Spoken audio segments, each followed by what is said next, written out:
Chapter 10. The First Signal. Eye contact. An ounce of dialogue is worth a pound of monologue. Anonymous. How do you know when someone is listening to you? The first important signal is eye contact, pure and simple. If someone is not looking at you, that person is not listening to you. How many times have you thought, or perhaps said, particularly to your children, "Will you look at me when I'm talking to you?" Do you know how irritating it is when people don't look at you when you are talking to them, and how much more comfortable you feel when they do? Brian's recommended experiment. Here is a little experiment you can do to illustrate how important eye contact is in communicating with another person. Start off by looking straight at the person to whom you are talking, or who is talking to you. Then slowly allow your gaze to drift away into the distance, no longer looking at the person who is talking. The reaction will be almost immediate, as if you just pulled the verbal carpet out from under him. He will stop talking in the middle of a sentence as soon as you stop looking at him. It happens every time. Run on the perils of losing eye contact. In my early acting days, as part of my training, I had a fencing instructor, Stanley Coghan. He was a fine teacher and a modest, rather quiet man. But when he put on his teaching hat, he was a terror. Woe betides you if you allowed your eyes to stray when he was correcting or demonstrating a parry or thrust. With fingers seemingly attached to wire hawsers in his bulging forearm, he would abruptly take your jaw in his grasp. And while the bones in your jaw seemed to be cracking under the pressure, he would slowly turn your head toward him and gently say, "Look at me when I'm speaking to you, please." I promise you, after a couple of those reminders, I always did. Look directly at the speaker. Make direct eye contact. That's the basic way people will know if you're listening. The more eye contact you give, the more involved you seem. How much eye contact is right? When you are listening, there is no such thing as too much. Ideally, it should be 100%. If you look away too often or for too long, you will almost certainly trigger negative reactions in the other person, who will begin to think, "I'm boring, he doesn't like me," or "she's not interested in what I have to say." Not one positive thought is created by poor eye contact. For you to be perceived as charming, you must practice excellent eye contact when you are listening. Your tools for charming others. In your next conversation, practice staying in the moment. When you want to be charming, you must be there. Whether you spend a minute or an hour with the other person, discipline yourself to remain totally focused on the now. You can't be charming if you're not there. Resolve to develop the habit of using direct eye contact when you are listening. Select a social or business occasion when people are speaking to you. As they are speaking, make sure that your eyes are looking into their eyes, not the bridges of their noses, their foreheads, or beyond their left ears. Focus your attention. Try not to allow any distractions. Don't be tempted to scout the room looking for more important or desirable company. Don't eye the bar or food table. Allow your eyes and your attention to belong to them until they finish speaking.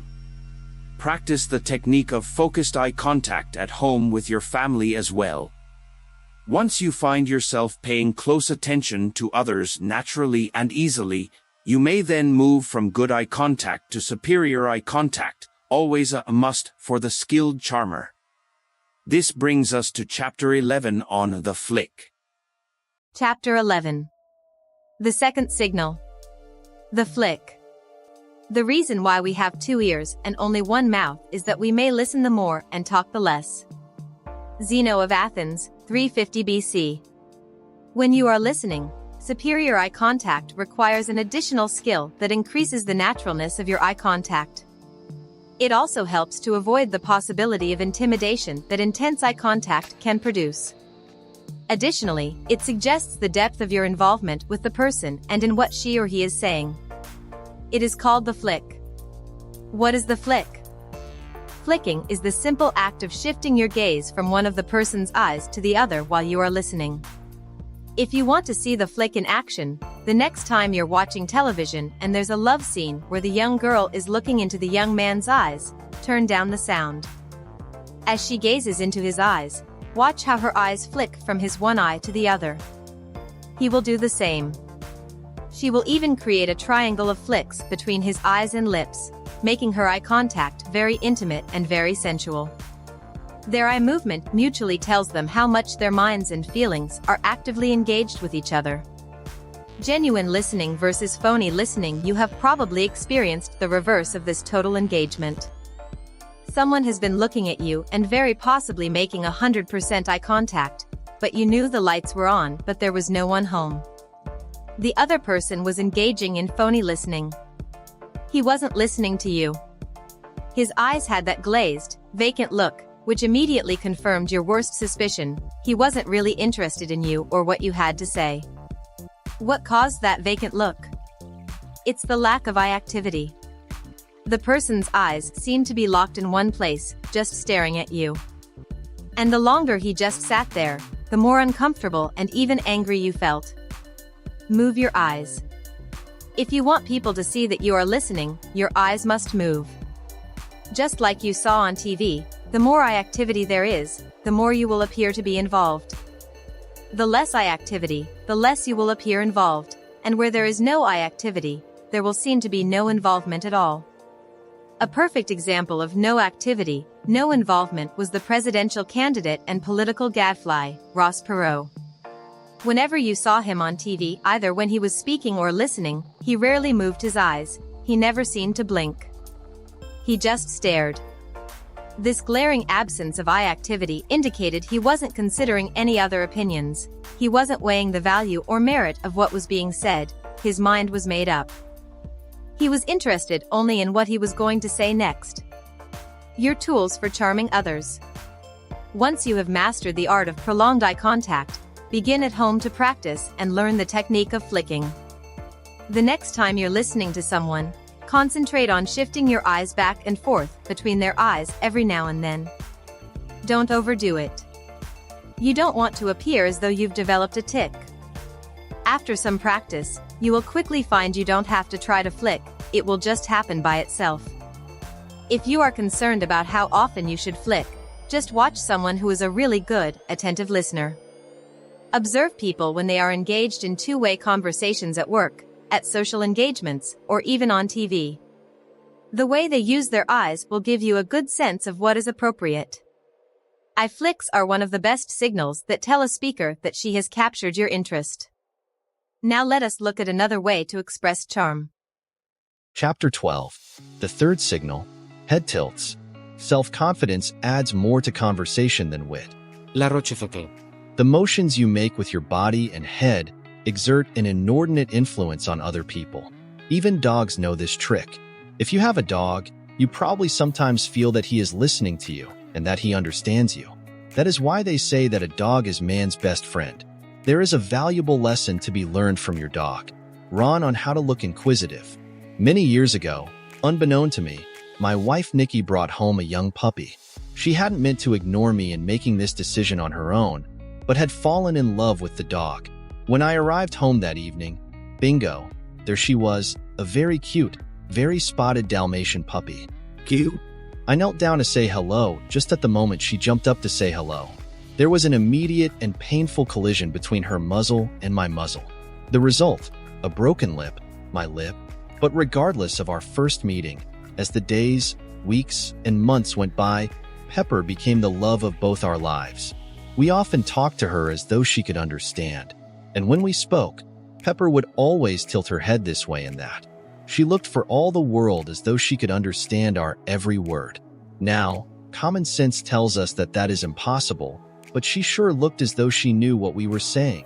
If you do the same and occasionally tilt your head slightly to one side as you listen to someone tell you something, it will give you a more intense, inquiring look. It's as though you are screwing your focus more tightly on the speaker. If you use this technique when the speaker is talking about something she thinks is significant, you will look very attentive and involved. She will find this little gesture of yours very charming. Your tools for charming others. The next time someone is talking to you, especially when it is about something that is important to her, try a small tilt of your head to either side. You might even practice in front of a mirror before you try it on a person, just to see how it looks. Here's another rule. Tilt your head to listen, straighten up to speak. Then practice combining all three of the methods you've learned thus far. Use direct eye contact with each person in every conversation, flick your gaze from eye to eye, and tilt your head to the left or right when someone is speaking to you. They are all part of the system of signals that great listeners use to say, "I am totally focused on what you're saying." They are small but very powerful indicators of the depth of your listening and the degree of your involvement in a conversation. Chapter 13. The fourth signal. Head nods. That is the happiest conversation where there is no competition, no vanity, but a calm, quiet interchange of sentiments. Samuel Johnson. Head nodding is another powerful technique in listening and appearing charming to others. Some people tend to nod instinctively, some don't nod very much at all. If you watch the reactions of people when they are listening, you will see how valuable head nods can be. When they are absent, the listener's charm and energy are dramatically diminished. Run on adding noddies to your listening technique. A television reporter once interviewed me in my home. She arrived with a cameraman in tow who took over my office to set his lighting. In the meantime we chatted, and she gave me a sense of what questions she might ask. Then the interview began. As we talked, I realized that the cameraman was keeping the camera focused only on me and never once on her. I thought, if this continues, I'll end up being a talking head. It'll be all me and just her voice in the background. That idea didn't please me at all. When we finished, she proceeded to get the cameraman to film her doing a variety of reactions. I watched curiously and then I asked, "Why did you record your reactions separately?" She replied, "I wanted to do the interview in your office and I couldn't get two cameras, one to be on you and one on me. Now I can add them to the original tape when I'm editing." I must have looked puzzled, so she continued, "If I can't get both of our reactions, I have no choice but to record them separately." She smiled and said, "We call them noddies." I said, "Noddies. But won't they come across as phony?" She laughed and said, "No, not if they're done well. I can promise you, the viewers won't be bothered by them in the slightest." Confession, I saw the interview myself and I must say I was surprised at how authentic her noddies looked. 3 ways to nod. Head nods are strong indicators of how intensely you are listening and what you are thinking and feeling. There are actually 3 different kinds of head nods: the slow, the faster, and the very fast. Each has its own special meaning and usefulness. Most people will recognize them. First, there is the very slow head nod, which means, "I'm following you, I'm thinking about it." The slow head nod does not necessarily mean that you agree. Second, there is the slightly faster head nod, which says, "You're right, I agree." Third, there is the much faster head nod, which says, "I agree and I'm excited by what I'm hearing." Try them out on your friends and see the results. Your tools for charming others. Nodding signals to other people that you are warm, friendly, and paying attention. It's an important element of charm. Develop the habit of nodding and acknowledging other people when they are speaking. When you forget to nod and just listen without moving, it can be disconcerting to most speakers. Chapter 14. The fifth signal. Whole body language. In a conversation, keep in mind that you're more interested in what you have to say than anyone else is. Andrew S. Roone. When you are seated, how you position your body and the way you sit signals the degree of interest you have in a person speaking and what the person is saying. When you lean towards someone, it is as though you are saying with your body, "I find you fascinating, you are drawing me toward you with a magnetic force." Leaning away may suggest, "I'm bored, I can think of a dozen things I'd rather be doing than talking to you." Everything counts. As a rule of thumb, try to keep your whole body turned toward the other person.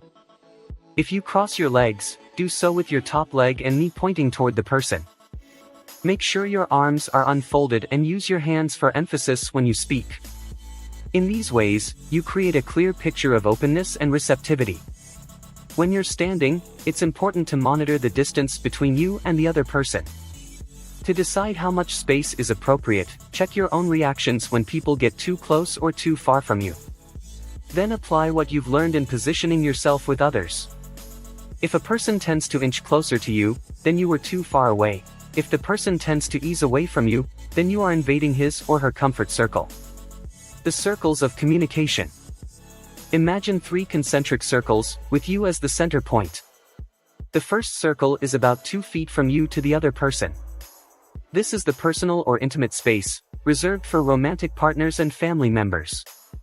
If you invade this space as a business or social acquaintance, you will make the other person distinctly uncomfortable. Your reaction is likely to be that the person is trying to intimidate you by getting in your face. The second circle is 2 to 6 feet away from you and is the space appropriate for social or business acquaintances. When you want to be charming, be sure to stand, sit, and talk within this distance, no closer and no farther away. The third circle is from 8 or 10 feet outward. This is the circle of protected distance or safety, used between yourself and strangers. Any sudden movement by someone you don't know from this space into your social space, closer than 8 feet, will cause you to become alert and aware. Ron on establishing a comfort zone. Wild animals are especially careful about keeping their comfort circles intact. When my wife and I visited Namibia, one of the special places to go to was Cape Cross on the Skeleton Coast. We were told that at any given time there are between 250,000 and 350,000 seals basking on the beaches or swimming in the sea. With the beaches literally carpeted with seals as far as you could see, ignoring the overwhelming stench, it was a fascinating experience to walk among them. As we moved toward them, they moved away. We stopped, they stopped. We moved a couple of paces, they moved a couple of paces. They had a comfort zone that had to be observed. The same is true for people: too close and we intrude, even threaten. Too far and we destroy intimacy. Speak with your body.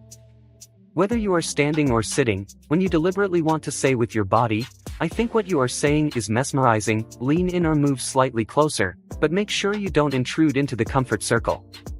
In one very funny episode of Seinfeld, Jerry refers to Elaine's latest date as a close talker. When he talks to anyone, he stands so close that the other person literally bends backward trying to avoid his face being in their face. This kind of person is trying too hard and comes off as aggressive and insensitive. Your tools for charming others. The next time you're speaking with someone, turn your whole body toward him or her and give the person your complete attention. If you are sitting, lean toward the person as if you are hanging on every word. Watch the mouth and eyes, gently flicking or shifting your gaze from one eye to the other while you are listening. Try leaning slightly forward rather than sitting upright or leaning backward. If you cross your legs, do so with your top leg and knee pointing toward the other person. When you are standing, make sure you are maintaining a comfortable distance between you and the other person. Face the person directly, stand 2 to 4 feet away, and shift your weight slightly forward onto the balls of your feet. This movement will be imperceptible to the other person, but he will feel that you are fully engaged with what he is saying. Remind yourself by saying to yourself, "Energy forward." Always keep your whole body turned toward the person speaking. Unfold your arms and use your hands in animated fashion when you speak. If people are saying something that is important or significant, lean a little farther in. If they say something amusing, relax by sitting or leaning back a little. Then move back in when you want to create more intensity.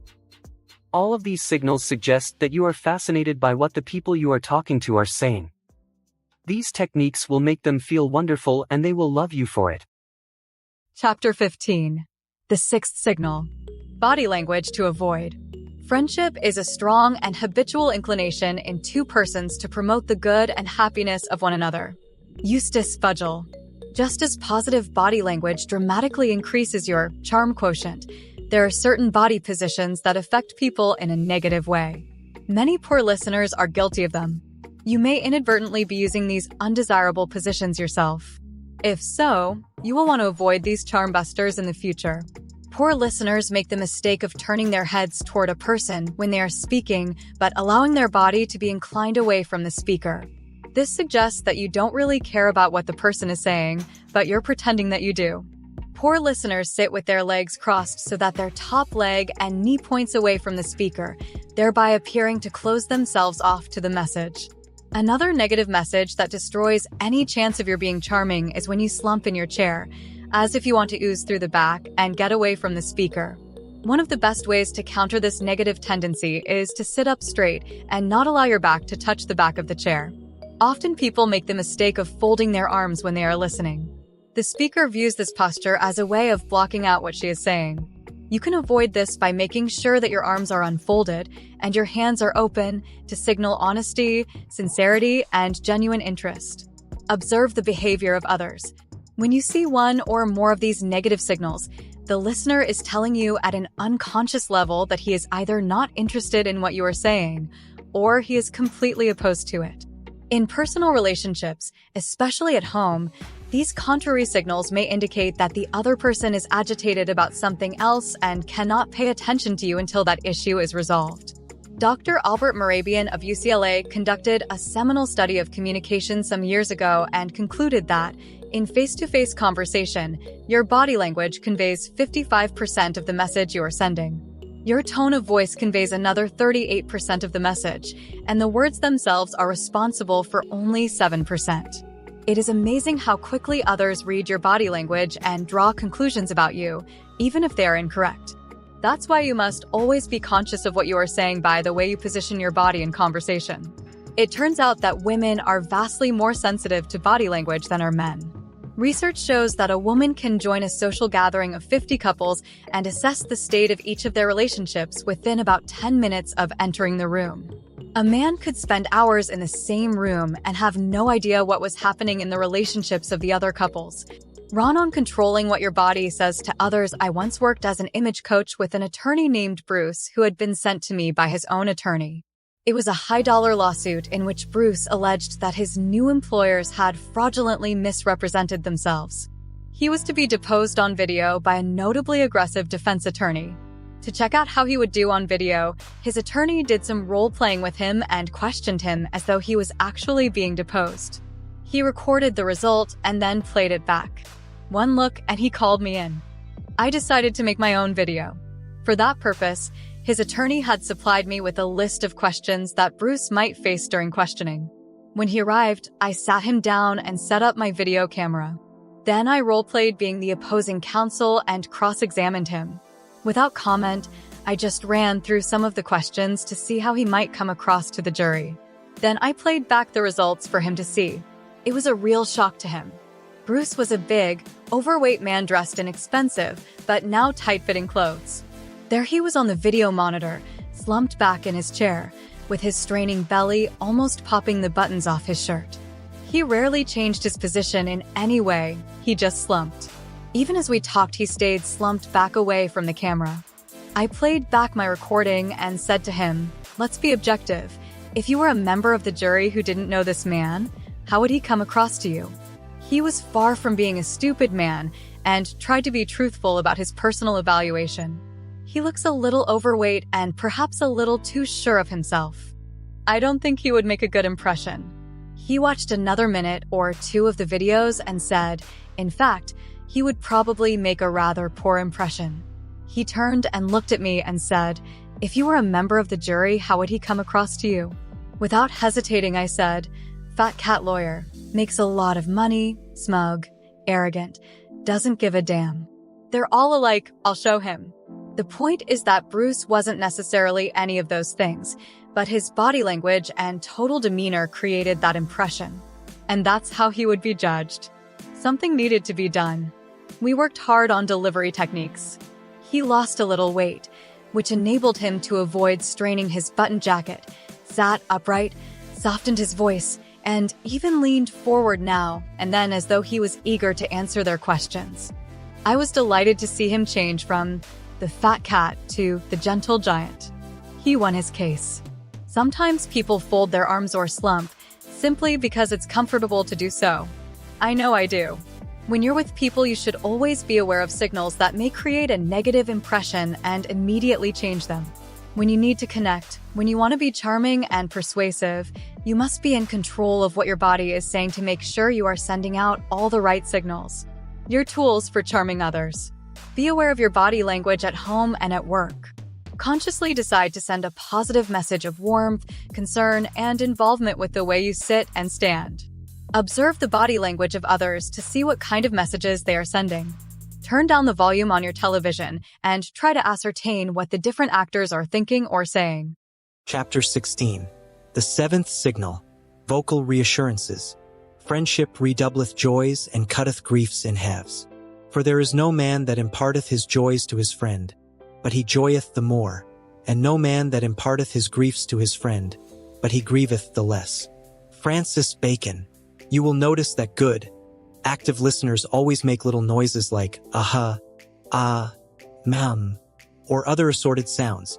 These are what we like to call vocal reassurances. They are clear indicators of someone who is paying close attention. They are easily identified and much appreciated by the speaker.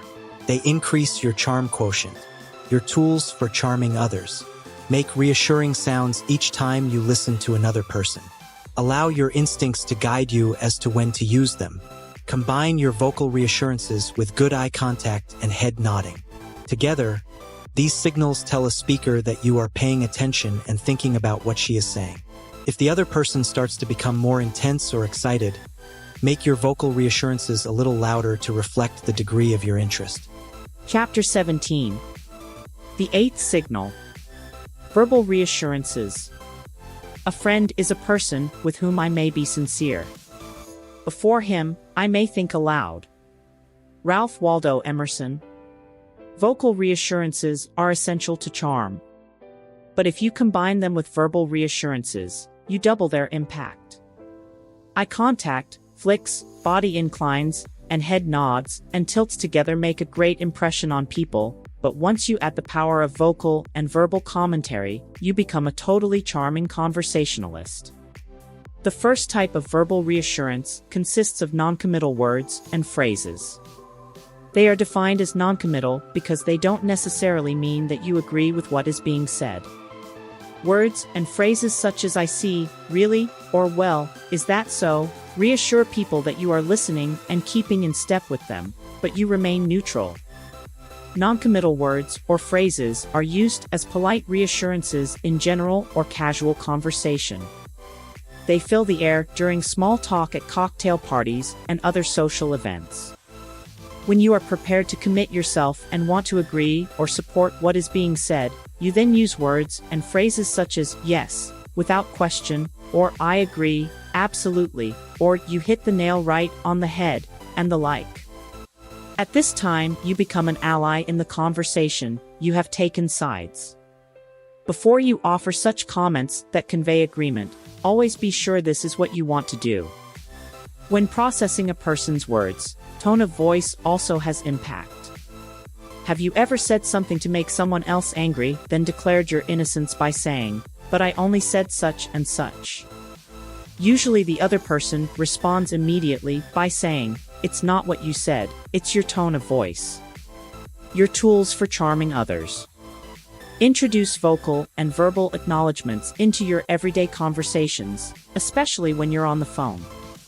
Use vocal reassurances, or basic sounds, when you don't want to sound too involved or want to remain neutral on a subject. Include more verbals, those specific words of agreement, when you want to show you agree with and support the speaker. Chapter 18. Practice being charming with friends. Treat your friends as you do your pictures and place them in their best light. Jenny Churchill. You've heard it said that practice makes perfect. The truth is that imperfect practice makes perfect. You must be willing to make a few mistakes, and feel a bit awkward at times, if you are going to master any skill, especially the skill of charm. The rule is that anything worth doing well is worth doing poorly at first. To develop your charm quotient by bringing all your communication skills together, you should ask a friend to help you. Think of this person as your sparring partner, with whom you can make mistakes before you get into the actual ring of social and business communication. This type of practice can benefit both of you. Begin by explaining what you are trying to do. Explain to your friend the importance of the various elements of listening in becoming a charming conversationalist. During this exercise, your friend should be seated in front of you, as though you are having a cup of coffee together.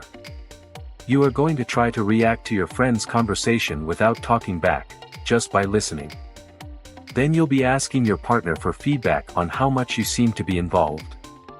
Ask your friend to avoid asking questions but rather to talk to you at length, about anything that comes to mind, rather like delivering a monologue.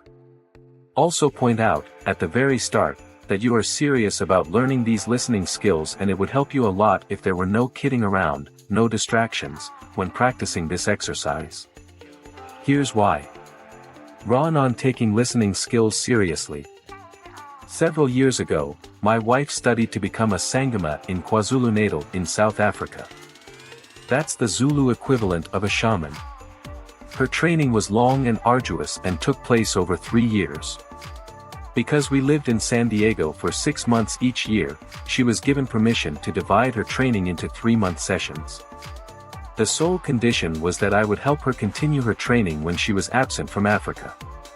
The exercise that we used to train her was similar to 20 questions, though much more serious. It was designed to teach her to trust her senses and intuition so that she could see with her mind's eye. The similarity to the parlor game nonetheless struck some weird part of my funny bone. I began by asking, "Is it bigger than a bread box?" Nikki laughed and said, "That's funny, but please stop horsing around." Taking no heed, I then said, "Is it smaller than a bread box?" I should have known better. I have never experienced a room where the temperature dropped so radically and rapidly. Talk about being frosted. But I learned this lesson: if you agree to help another person practice something, remember that if it's serious for one, it should be serious for both of you. Your tools for charming others. With a friend, practice eye contact, eye flicks, head tilts, body inclines, head nods, and vocal and verbal reassurances. Try them one at a time, in stages, e.g., first, eye contact, flicks, and head nods and tilts; second, vocal and verbal reassurances; third, body inclines. You may have to arrange a few practice sessions to run through each technique thoroughly, but once you feel you've got the hang of them individually, you can put them all together. After 3 or 4 minutes, stop and ask your helper questions such as, "Did I appear to be really listening? Did I seem to be in the moment? Did you feel as though I cared about what you were talking about? Did I seem totally involved with you?" If the response is less than enthusiastic, try again until you get the hang of it. Eventually you will hone your ability to be an attentive listener, and you'll have it for life. You will be able to make each person you meet feel good about him or herself, and feeling good is what charm is all about. Chapter 19. Be careful with advice. The propensity to give advice is universal. But don't worry, the propensity to ignore it is also universal. Brian Tracy. In Chapter 18 you practiced an exercise where you had to react to a friend's conversation without talking back, just by listening. Now let's bring home another point about how to practice attentive listening. Run on being a patient listener. Many years ago, my wife and I were at home having dinner. She obviously had faced a pretty heavy day at the office and was uptight about the day's events. She began to tell me about the ins and outs of a problem she was having with a member of her staff. She began quite calmly but soon developed a high head of steam. As she spoke, her anger seemed to feed on itself, and she became more and more incensed. Unfortunately, I wasn't really watching or listening to her. My brain was busy with the answer to her problem that had just popped into my head and, unfortunately, straight out of my mouth. "Look, if you had given her the opportunity to correct her mistake, maybe," she interrupted me. "What are you talking about? Are you saying it was my fault?" "Well, no, that was as far as I got." "Who asked you?" she yelled. Who asked you? All I wanted you to do was to listen and nod your head a couple of times. But I only wanted to help. You can help by keeping your opinions to yourself and listening, she said.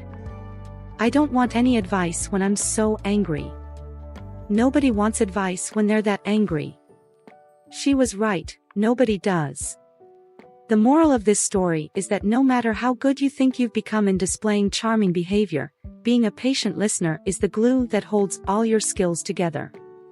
Your attentive silence at the appropriate time demonstrates your interest, patience, and caring. Your tools for charming others. The next time someone comes to you with a problem or difficult choice, turn it around and ask, "What do you think you should do?" And then listen patiently without interrupting. If a woman asks a man for his opinion about what to wear, she has usually made up her own mind already and is just seeking confirmation. You have a 50% chance of being wrong. Instead, you ask her, "Which outfit do you think looks the best?"